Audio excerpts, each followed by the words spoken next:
একজন রোগী হাসপাতালে গেলে ডাক্তার তার ইতিহাস, পরীক্ষা নিরীক্ষা এবং লক্ষণ বিচার করে রোগ নির্ণয় করেন। কিন্তু এখন সেই প্রক্রিয়া অনেকটাই বদলে যাচ্ছে। কৃত্রিম বুদ্ধিমত্তার ব্যবহারে মিনিটের মধ্যে বিশ্লেষণ করা যাচ্ছে হাজার হাজার ডেটা। ফলে রোগ নির্ণয় হচ্ছে আরও দ্রুত এবং নির্ভুল।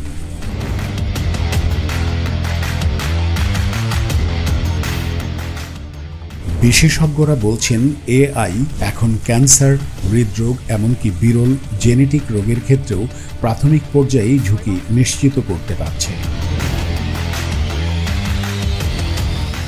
সার্জারিতেও এসেছে পরিবর্তন।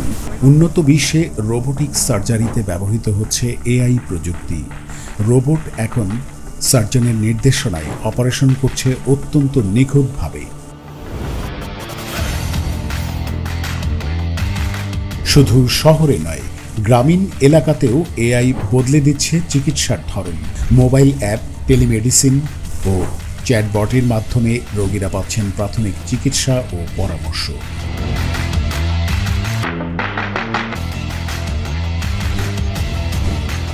ওষুধ আবিষ্কারেও এআই বড় ভূমিকা রাখছে। হাজার হাজার কেমিক্যাল যোগ বিশ্লেষণ করে দ্রুত নতুন ঔষধের সম্ভাবনা যাচাই করা যাচ্ছে এআই এর মাধ্যমে। তবে বিশ্লেষকরা বলছেন, প্রযুক্তির এই বিপ্লব যেন মানবিক দৃষ্টিভঙ্গি থেকে বিচ্যুত না হয় সে বিষয়েও নজর রাখা জরুরি। তথ্য সুরক্ষা নীতিমালা এবং প্রযুক্তির সদ্ব্যবহার নিশ্চিত করেই সামনে এগোতে হবে। এআই প্রযুক্তি চিকিৎসা খাতকে দিচ্ছে নতুন গতি, নতুন দিশা। সত্যি বলতে চিকিৎসা বিজ্ঞানে এক নতুন বিপ্লবের দুয়ার খুলে দিয়েছে কৃত্রিম বুদ্ধিমত্তা বা এআই।